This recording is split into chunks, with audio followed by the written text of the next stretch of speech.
مشاهدينا الكرام، السلام عليكم ورحمة الله وبركاته. أهلا بكم في هذا الفضاء الإخباري التحليلي اليومي الذي نتابع فيه عبر قناتكم دزير تي في. نتابع فيه مستجدات الشأن الجزائري، خصوصا في هذه المرحلة مع المسيرات اليوم التي شهدتها الجزائر العاصمة. خرج العشرات الآلاف اليوم لتعبيرهم عن دعم الانتخاب كآلية ديمقراطية ورفضهم الشديد لكل تدخل خارجي عقب التدخلات المسعورة للبرلمان الأوروبي. نتابع عدد من التصريحات حول هذه النقاط من طرف عدد من المشاركين في هذه المسيرات. جئنا من كل ولاية الجزائر من أجل نندد، وخاصة لفرنسا. نحن الجزائريين مشاكلنا داخلية وتبقى داخلية، وحلها سيكون يوم 12 ديسمبر. والتدخلات الخارجية غير مقبولة في الجزائر، والجزائر خط أحمر كما صمموه المجاهدين والشهداء الأبرار، يصمموه الشباب الجزائري، الجيل الجزائري، الجيل الصاعد الجزائري إن شاء الله. مشاكلنا نحلوها مع بعضنا. تحية الجزائر، وحنا مع الجيش والجيش معانا، وحنا رانا كاع خاوة. حنا أولاد أول نوفمبر، حنا أولاد أمير عبد القادر، حنا أولاد أول نوفمبر، ابن باديس، سي عميروه، سي الحواش. تحية الجزائر، ورانا في 12 نوفمبر 12 ديسمبر كاع ننتخبوا. احنا رانا مع الجيش تاعنا، احنا رانا شعب. اليوم 12 ديسمبر نبينوا للدول هذو باللي رانا شعب مسالم، شعب نبني بلادنا، شعب حرر بلادنا بالدماء تاع الشهداء، بالدماء تاع 1.5 مليون من الشهداء الابرار. انا نقول لفرنسا خلاص الماكله في الجزائر، فرنسا خلاص الماكله في الجزائر، ولاد فرنسا كبرانات راهم في الحباس. في ظرف 9 أشهر والشعب الجزائري يعبر عن آراءه بكل سرية، بكل سلمية، وما عنف حتى واحد، والحمد لله. وآخر مسمار سيدق في نعش فرنسا هو يوم 12 ديسمبر إن شاء الله. سينتخب الجزائر رئيسه بكل حرية وديمقراطية. احنا ما دام تدخل البرلمان الأوروبي يسمى البلاد راهي ماهيش على خير. دونك احنا ماذا بينا الشعب الجزائري يفيق. عندما تنادي الجزائر تجدهم كلهم موجودون، والدليل أنه كل جزائري راهو موجود اليوم ليعطي الكلمة ولا النداء اللي نوجهه اليوم للشعب الجزائري يوم 12 ديسمبر. اخرجوا يا شعب، اخرجوا تصوتوا. هذه سيتين فات، ولا غروند فات سا سورا لو 12 ديسمبر إن شاء الله pour élire un président de la République. ولازم البريزيدون لا ضروري لا ريبوبليك الجيريان والشعب الجزائر. ونطلبوا ان شاء الله يا شعب الجزائر لو 12 ديسمبر ان شاء الله ارواحوا تفوتوا واخطونا من الخيانه تاع الخارج وتاع لنا. نعم للانتخابات الرئاسيه، لا حل الا الانتخابات الرئاسيه لحل هذه الازمه. اما الى البرلمان الاوروبي، نحن جزائريين احرار، الجزائر حرة مستقلة، ليس لك دخل في شؤوننا، هذه شؤون عائلية. أما أنت التعب بشؤون السترة الصفراء. Attention à l'Union européenne, attention, où vous mettez les pieds. Ici c'est l'Algérie. L'Algérie elle est africaine, elle n'est pas européenne. Vive l'Algérie, vive le peuple et vive l'armée algérienne. مشاهدينا الكرام، أجدد الترحيب بكم. كانت هذا جانب من تصريحات المواطنين اليوم الذين خرجوا في مسيرات في الجزائر العاصمة للتنديد بالتدخلات الخارجية ودعم الانتخابات ودعم مرافقة الجيش الوطني الشعبي لهذا المسار الدستوري. أرحب بالحضور هنا الدكتور العيد زغلامي المحلل السياسي، مرحبا بك. مساء الخير. وأيضا معنا البروفيسور أحمد رواجعية المحلل السياسي. أستاذ أحمد مرحبا. مرحبا، شكرا على هذا الضيافة. العفو. أبدأ معك دكتور العيد زغلامي. بداية كيف تعلق على هذا المشهد اليوم؟ بسم الله الرحمن الرحيم. شكرا على الاستضافة ومساء الخير إليك وكل مشاهدي قناة الجزائر تي في. أعتقد هذا دليل قاطع على أن الوعي الشعب بقدر ما ربما فيها احتجاجات بين الجزائريين أنفسهم، لكن لما الأمر يتعلق بالتدخل الأجنبي فهم متوحدين، وهذا هو ما نراه. يعني كلهم متوحدين في أن وهم غيورين على بلدهم وعلى وطنيتهم، ولا يقبلون بأي حال من الأحوال التدخل الأجنبي. الجزائر تحررها الأحرار بثمن غالي، ولا داعي لأن أي واحد أن يعطي درس لهذا البلد. كلما في الأمر هناك بطبيعة الحال تناقضات بين الشعب في قضية الانتخابات، ولكن هذا لما يكون الأمر يتعلق بمصير البلد ووحدة البلد فنظن كلنا متحدين، وهذا لا يمكن أن يكون واحد يعني يرفض أو يعني لا يتحد مع هذه النقطة. وبيديه أن الأمور أخذت بعد أخرى مع هذا التدخل السافر والصارخ للبرلمان الأوروبي. كان الأحرى أنه يمجد ويثمن سلمية الحراك في 9 أشهر. هذا اللي كان، لأن إلى حد الآن الحراك في سلميته أعطى درس لكل العالم. أنا أتعجب إلى حد الآن لماذا لن يثمن هذه الديمقراطية الناشئة التي تجد في الجزائر، ونرى فقط الأمور يعني الظرفية أو بالأحرى الجانبية. يعني ودليل قاطع على أن التجربة الجزائرية تجربة رائدة وتزعج كثير من الأعداء داخلين وخارجين. ووضح شيء آخر، قليلون هم الذين يقبلون بنظام ديمقراطي في الجزائر، سواء كان من الدول الكبرى أو من دول الجوار، لأن وهذا ما نراه الآن 9 أشهر من التجربة أدت بنا إلى ظهور ملامح لبناء نظام ديمقراطي عادل، دولة القانون، العدالة الاجتماعية، حرية التعبير والتداول على السلطة. هذا الذي نلتمسه من خلال هذه، رغم وجود بعض المناوشات هنا وهناك، ولكن نحن نتوجه نحو الطريق الصحيح. لما خرج المخرج الاستراتيجي هو الانتخابات، يبقى فقط أن يتم فيها تحضير هذه الانتخابات بطريقة نضمن فيها الشفافية، نضمن فيها النزاهة، وكذلك نضمن فيها حرية الرأي وحرية الرأي، الذي يريد الانتخاب أهلا وسهلا، والذي يرفض، ولكن تتم العملية باحترام وفي كنف الحرية والاحترام المتبادل. أستاذ رجعية؟ لازم نوضحوا قضية كلمة التدخل الأجنبي، لازم نوضحوها للجمهور اللي يسمع لنا. التدخل الأجنبي هذا بدأ مع الإجراءات والقرارات اللي اتخذها البرلمان الأوروبي. وش يقول البرلمان الأوروبي؟ يقول يعني il reprend terme à terme les déclarations de certains citoyens algériens que je respecte, que je ne partage pas leur point de vue concernant les élections, mais ils ont un autre point de vue. Ceux-ci parlent d'un certain nombre de choses. Ils parlent des églises, etc., des sectes comme les Hammadis qui seraient réprimés par les autorités algériennes. Ils parlent aussi des droits de l'homme et de la démocratie. Et on sait très bien que le Parlement européen a repris les mêmes mots que ceux qui ont été répercutés par quelques citoyens algériens mécontents des élections actuelles. Je voudrais parler de la démocratie. Tous les Européens, le Parlement européen a parlé d'exporter la démocratie vers la Libye, vers la Syrie, mais ils ont exporté les destructions, la guerre civile, la division interne, la destruction de l'économie et des identités locales. Quelle démocratie l'Europe, le Parlement européen voudrait exporter vers l'Algérie? mais au nom de quoi? الشعب الجزائري وتابعنا قبل قليل تصريحات الشعب الجزائري كانت أيضا على طول منذ إصدار هذا القرار، قرار البرلمان أو إدانات بين قوسين للبرلمان الأوروبي وتدخله السافر في الشأن الجزائري. كيف تقيم الموقف والهبة الشعبية الكبيرة الرافضة لأي تدخل شعبي؟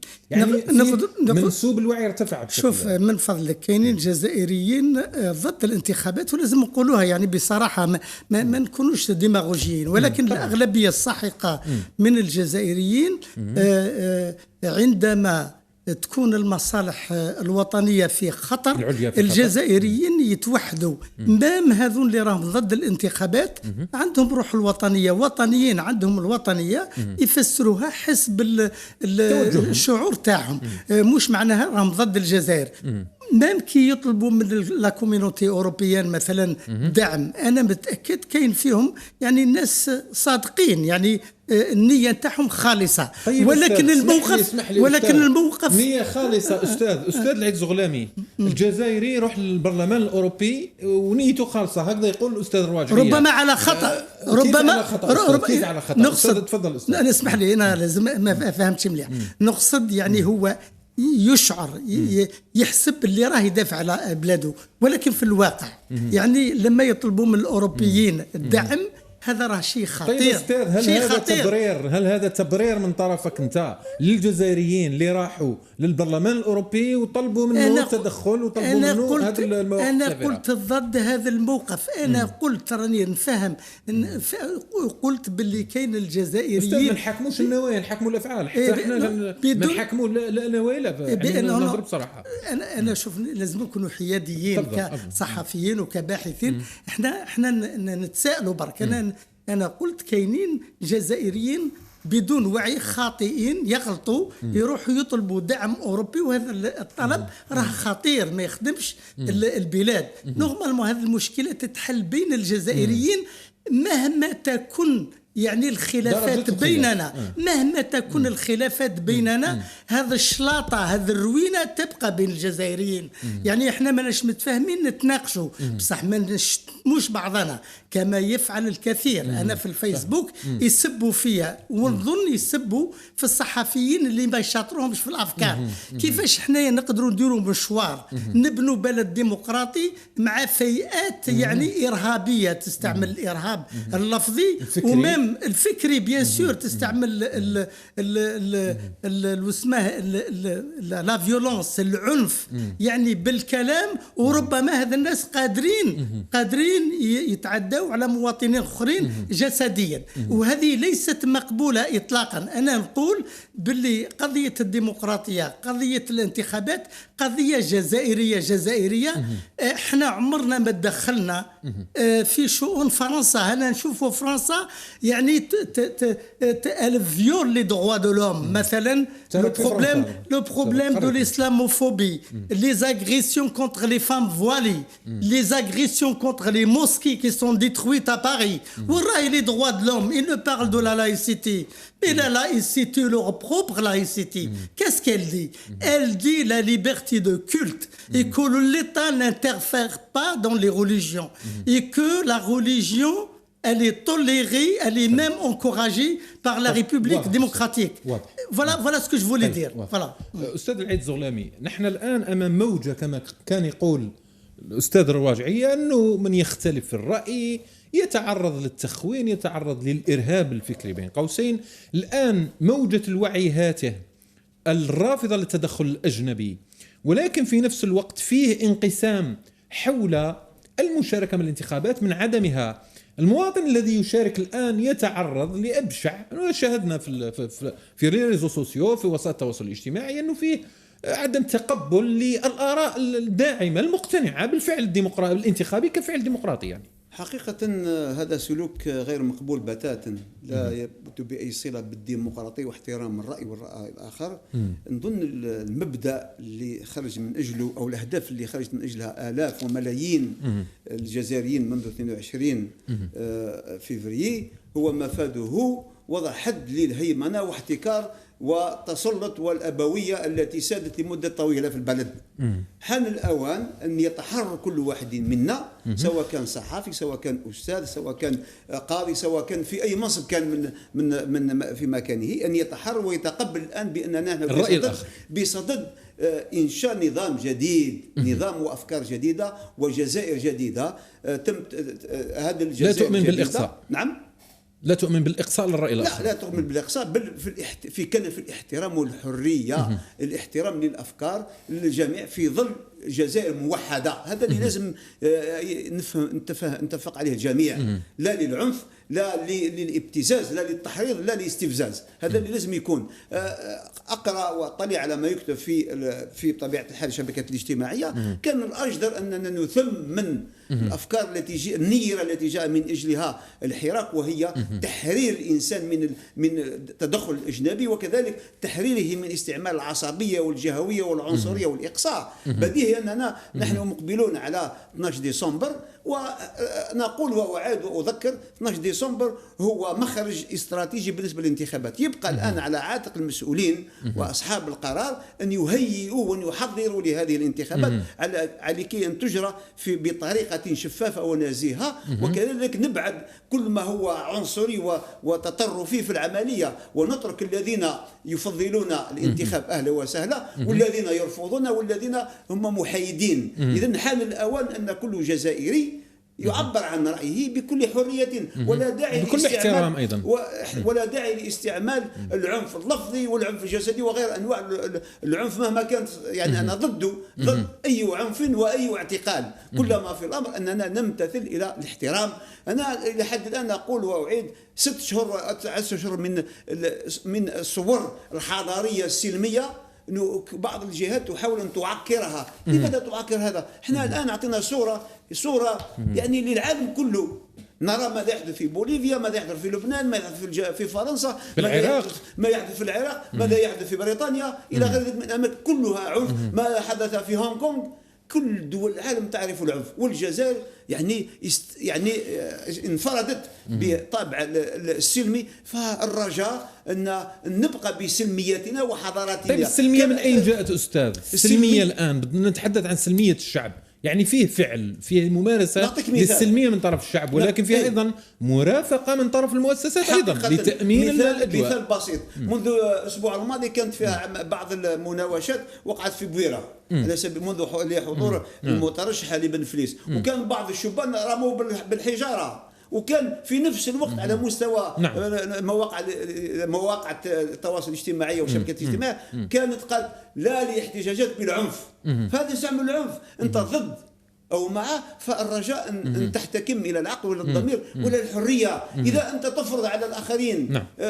تشرط عليه، إذن ولكن لم نفعل أي شيء، وكان كل مجهود الحراك لمنذ 9 شهور يذهب سدى في هذه الأمور الاستفزازية والتحريضية وفي هذا العنف، ونخشى على مصير بلدنا. فلنترك للحرية، نحترم الحرية ونحترم آراء الآخرين سواء كانوا مؤيدين أو معارضين أو محايدين. احنا لابد أن ننمي ونروج لهذه الثقافة، ثقافة الاحترام وثقافة الاحترام، ونبتعد تدريجيا من الأبوية ومن العنصرية ومن النظرة الضيقة التي تسيء إلى يعني قد تشكل خطر على مستقبل البلد. طيب في هذا الوضع أستاذ بروفيسور أحمد رواجعية، نعم، أنت تحدثت قبل قليل عن الإرهاب الفكري على ما يجري في الشارع، يعني من مشاحنات من كذا.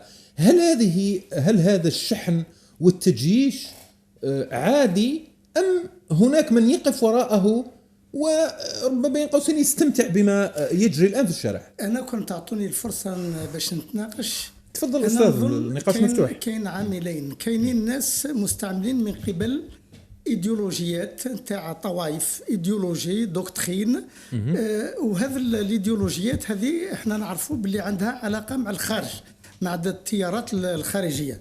انا كي نشوف هنايا باللي مارين لو بان المتطرفه، والاب نتاعها كان يعذب في الجزائريين، كان لو ليوتنون لو بان كان في الجزائر يعذب الجزائريين بالكهرباء. هي تدعم الحراك الجزائري او بعض من ما معنى هذا؟ هذا الاكزامبل الاول.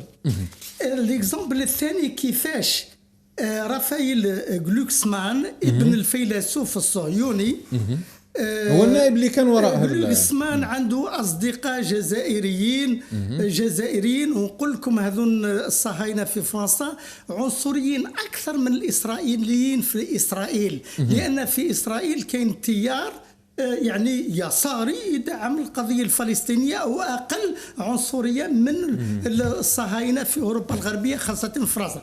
كيفاش هذا غلوكسمان وابنه يتكلموا على الديمقراطيه ورايحين يعاونوا الجزائريين، وحنا نعرفوا باللي يكرهوا العرب، يكرهوا الفلسطينيين وعندهم متشبعين بالفكرة الاستعمارية. كيفاش الجزائري اللي يقول لك أنا جزائري مواطن يصحب أعداء العرب وفلسطين؟ فهموني، هذه واحدة نقطة. النقطة الثانية جيلبير كولار اللي كان المحامي نتاع جنرال بول أوساغاس اللي كتب كتاب يقول لك أنا اللي قتلت العربي بالمهيدي. هذا كولار يدعم الحراك الجزائري. أنا نتساءل إذا كانوا الصهاينة أعداء الجزائر يدعموا الحراك، بصح أي حراك، أنا راني مع الحراك، أنا راني مع الحراك.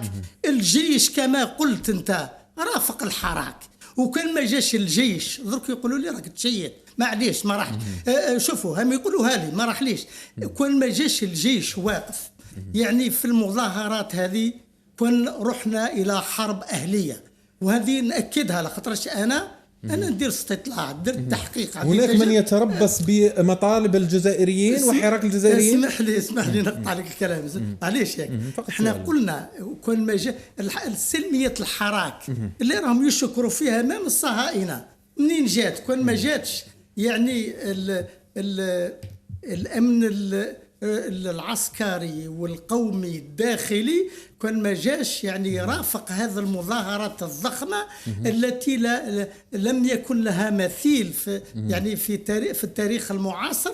كان ما جاش هذا l'accompagnement on aurait pu avoir une guerre civile en Algérie. هذه واحدة نقطة.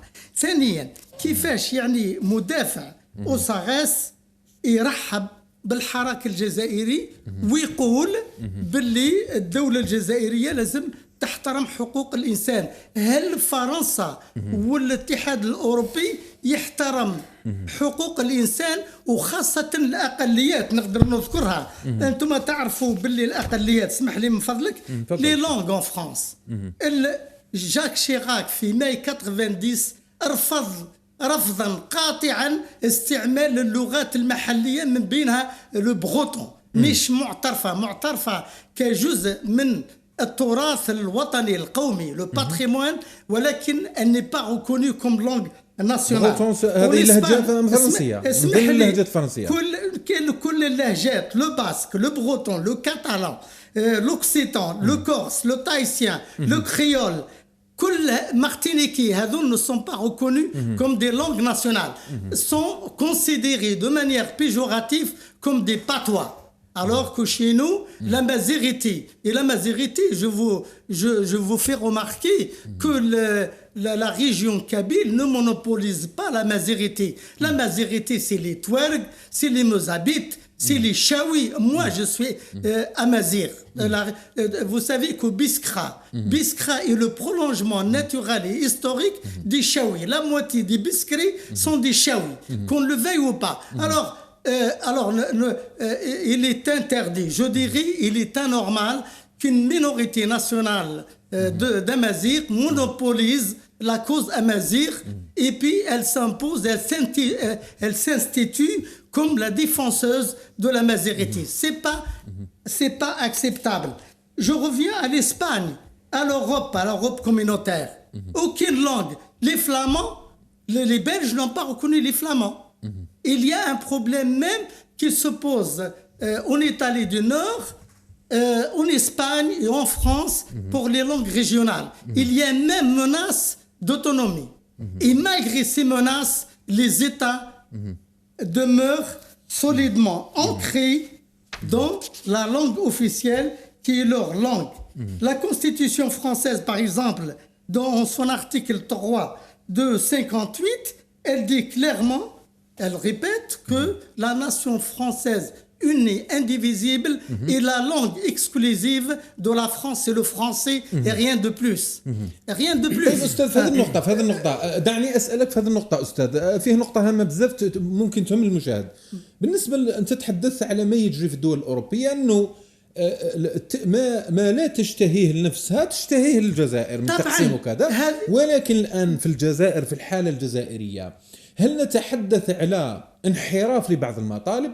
هل نتحدى أم يمكن أن الأمر يتعلق بفراغ دستوري قانوني يضبط أي انحرافات قد تكون في حالات مثل هذه؟ شوف، باش يكون الانسان موضوعي واقعي ونتكلموا بهدوء بدون سانسور، بدون كاينين مطالب يعني شرعيه. استاذ تتحدث على راحتك، ما فيش سانسور. هذا في اطار الاحترام، في اطار نتكلم على العموم، مم الجمهور يعني نتكلم ما بين. احنا قلنا باللي كاينين مواطنين ضد الانتخابات يقول لك احنا عندهم ثاني مطالب قادرين نتناقشوها، مطالب شرعيه. يقول لك لازمنا نظام ديمقراطي انتقالي بدون بعض الشخصيات العسكريه، ولكن هذا مش معقول، لان بعض المواطنين يسفوكاليز سوغ ان بيرسوناج. تقصد النداءات المعاديه للجيش، يعني الشجره تخبي عليهم الغابه، سيتادير لا فوري كاش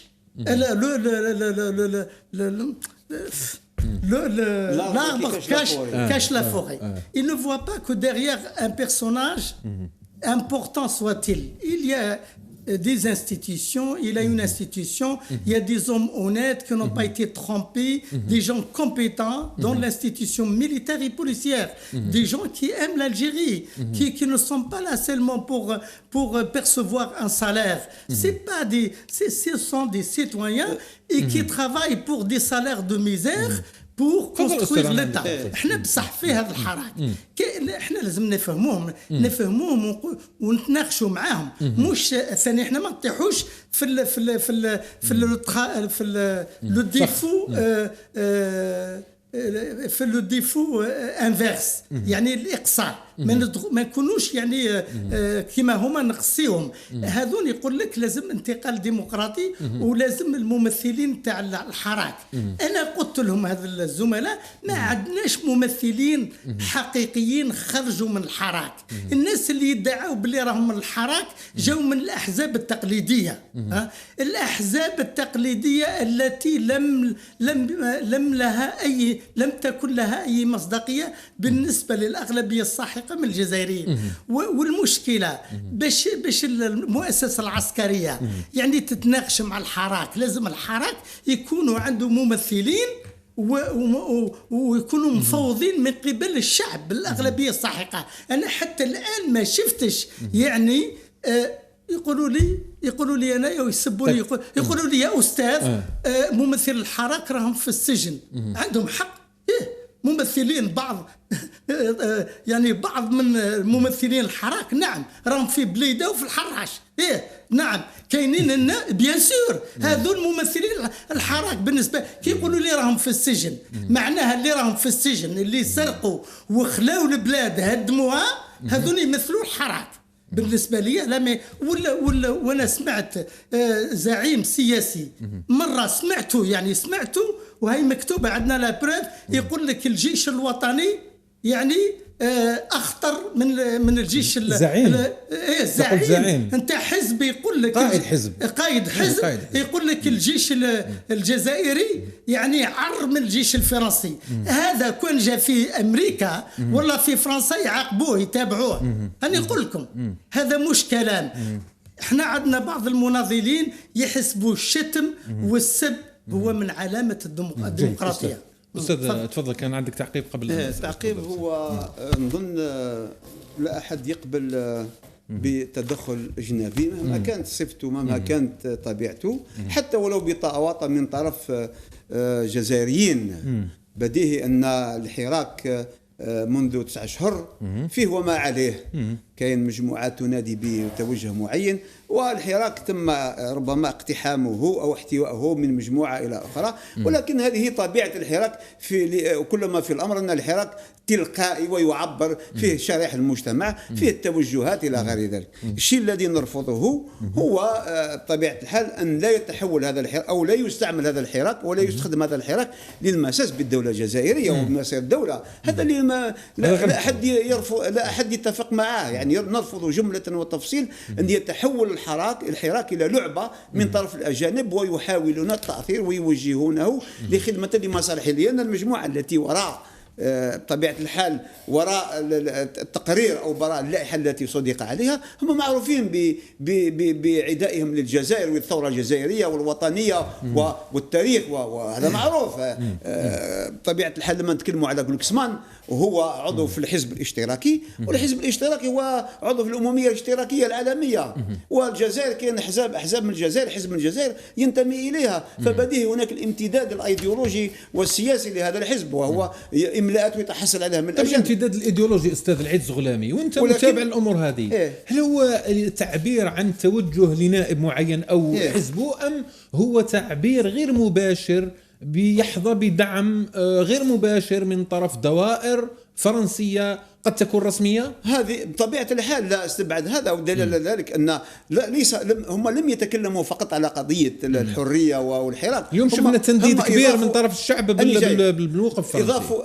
أضافوا قضية الكنائس وقضية الأحمدي، هذا الأمور فصلت فيها. نظن هنا خليني نكون واضح، ما نظن حتى السلطات الجزائرية لم تكن في مستوى الرد على هذه في الوقت اللي وقعت فيها الأحمدية وغيرها، وإحنا كذلك الداخلية الجزائرية قامت ببث منشور ومرفوق بفيديو تفصيلي حول الإسطبلات والأخمام الدجاج التي كان فيها رد أكثر أنه نشيع بهذا الأمر ونندد. أنت تقصد إعلاميا ويعطيه زخم إعلامي، لم يكن الزخم الإعلامي الذي نرتقبه. لهذا الآن هو بماذا تفسر هذا التكالب على الجزائر؟ لأننا نتوجه نحو مسيرة عادلة، وبالتالي نحن في الطريق الصحيح، وبالتالي نحرج الأعداء كما نحرج الأصدقاء، لأن كثير منهم يجد حقيقة مسارهم أو مصالحهم في خطر، والمكتسبات التي تحصل بطريقة ملتوية في خطر.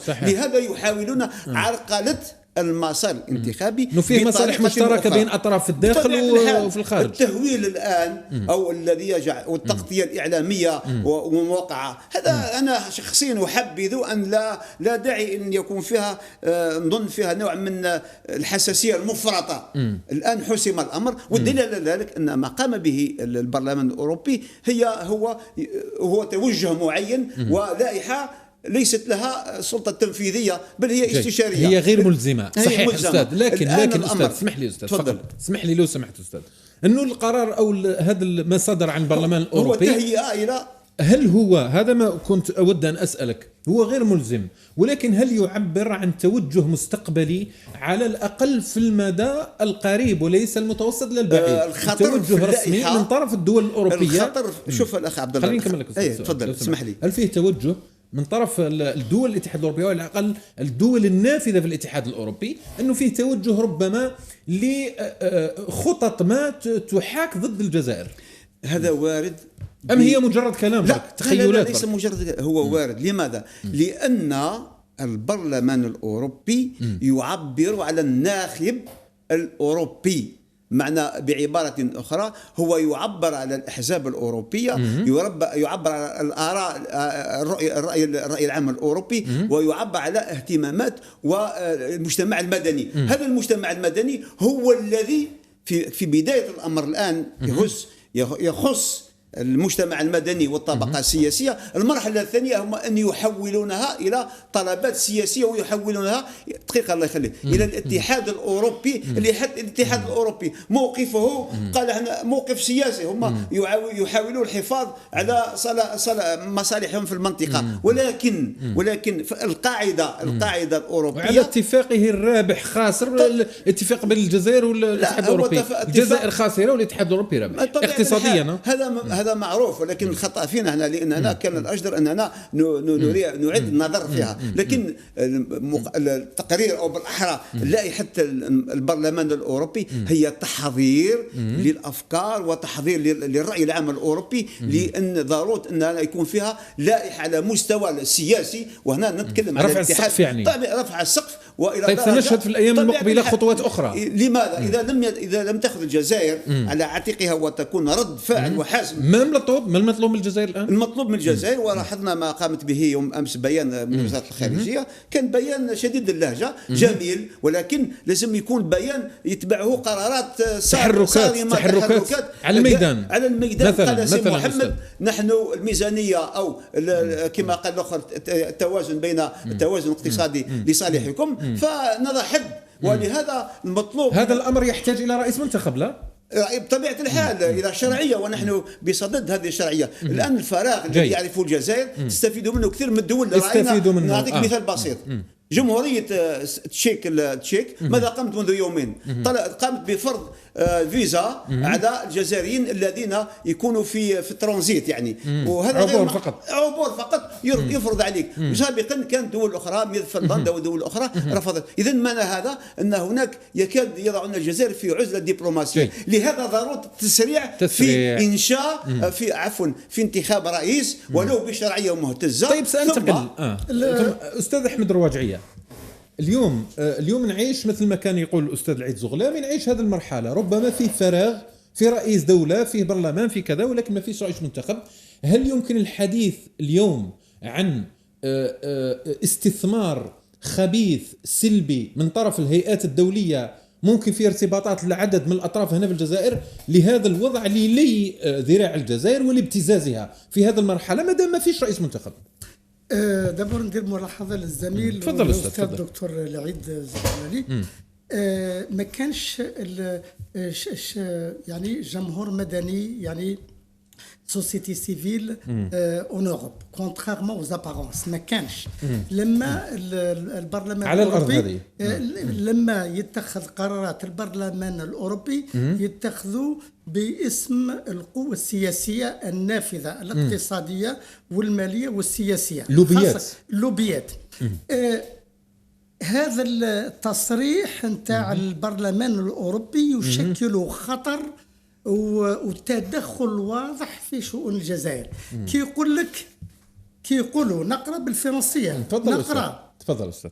لي زورو ديبوتي، يعني البرلمانيين، حاولوا نترجموا للمشاهد الكريم. من فضلك. معليش تفضل. لي زورو ديبوتي très inquiets de la situation des droits de l'homme et des libertés fondamentales en Algérie condamnent fermement ينددون بشدة. هم اللي يقولوا يعني ينددون بقوة بصرامة condamnent fermement les arrestations arbitraires، التوقيف الاعتباطي الغير القانوني للصحفيين والنقابيين والمحامين والطلبة ومدافعو حقوق الإنسان،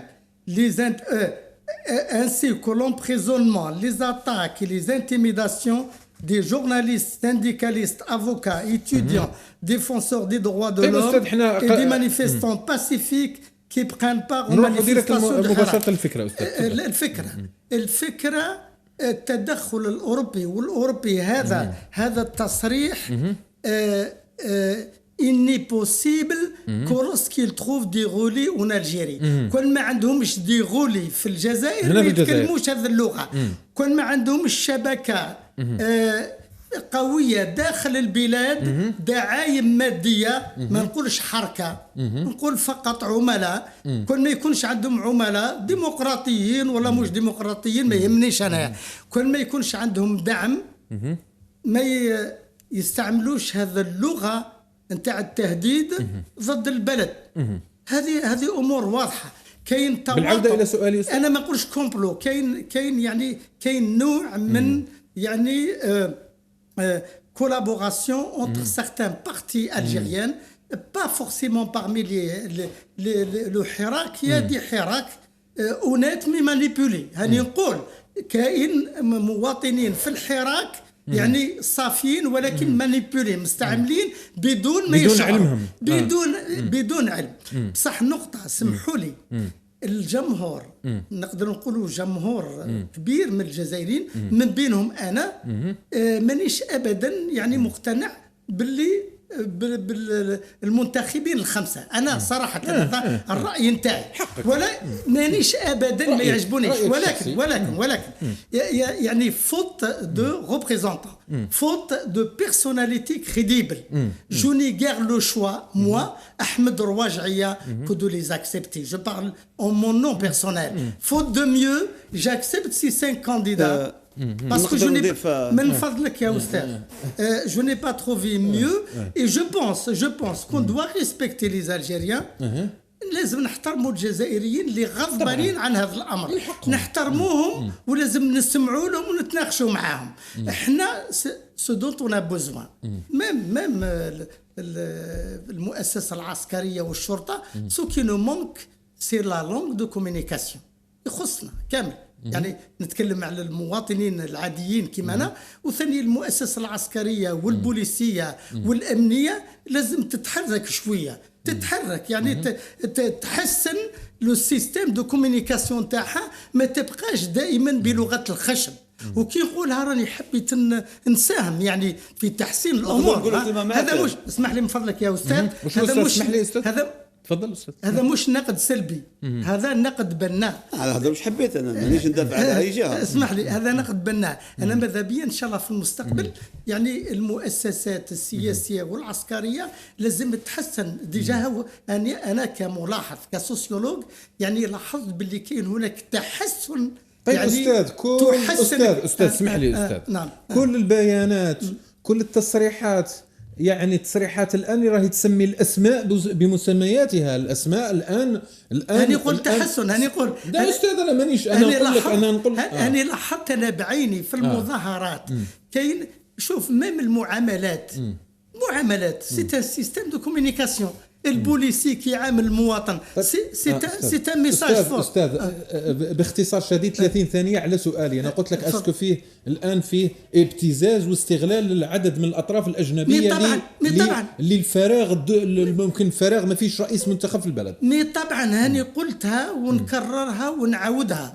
قلت يعني هذا التصريح هذا يهدف الى عرقله الانتخابات في الجزائر. معناها كي يكون فراغ اوروبا تعطي السودون لا اللي يجيب. نخلوا بقاتلنا دقيقه او دقيقه ونص الاستاذ. ايوا نشكرك كي عرفت بلي موجود. اعتقد التحصن من التدخل الاجنبي يكون ببناء نظام عادل، دولة القانون، العدالة الاجتماعية، حرية التعبير والتداول على السلطة. هذا هو الأساس. يعني لا داعي إلى تكون فيها حساسية مفرطة في هذا. الجزائر متعودة على التحديات. الآن هناك رهان أساسي هو يوم 12 ديسمبر على الجزائريين أن يدركوا جيدا أن الأمور أنهم يعيشون تحت ضغوط داخلية وخارجية. الذي أريد أن أوضحه هو كان أحد المترشحين تكلم على عهدة استعجالية وليس حالة استعجالية أو حالة استثنائية. ما معنى هذا؟ أنا أرتقب أن يوم 12 ديسمبر يكون فيها عدد من الجزائريين يتوجهون للانتخابات، قد يكونوا 5%، 10%، 20%، 30%. المهم يتم انتخاب رئيس بشرعية مهتزة، ولكن بالمقابل الحراك يواصل الحراك الحقيقي ويضغط على الرئاسة الجديدة والرئيس الجديد يتعهد أمام الحراك أنه يواصل عمله لدحر كل وجوه الفساد وبناء جمهورية ديمقراطية حقيقية. أما قضية التدخلات هذا ما نديرش منها كذلك بوق وتولي فيها المؤامرات. لا شوية. أو الجزائر بشكل واقعي نظرية المؤامرة. الجزائر منذ استقلال إلى حد الآن متعودة على تدخلات وعلى هذه الألعاب كلما في الأمر، وأقولها بكل مسؤولية. الجزائر لديها دولة جزائرية قائمة. مؤخرا كان فيها اتصال أو بالأحرى تعاون جزائري أمريكي في المجال العسكري. فلا داعي لنظر الإقليم. هناك في المجال العسكري الدولي هناك اتفاق مهم وتفاهم بين الجزائر والولايات المتحدة في مكان الجزائر في المنطقة العربية وفي منطقة إفريقيا. البحرية. النقطة الثانية التي أريد أن أضيفها وهذا مهم جدا، أن مؤخرا كانت فيها بطبيعة الحال هناك مناورات بحرية بين الجزائر وروسيا أيضا. إذا الجزائر ليست دولة ضعيفة كما يعتقد البعض، ولا داعي أن نجعل من ما قام به هذا اللائحة نجمل بها لا مش تضخيم أستاذ، ولكن إعطاء ولا داعي إلى الحساسية المفرطة. الجزائر قوية برجالتها وبمواطنيها، ونظن لما الأمر يتعلق بمصير الجزائر فالجزائر هم الأولى في الحفاظ على بلدهم ووحدتها. شكرا جزيلا لك دكتور خضير، وقتك.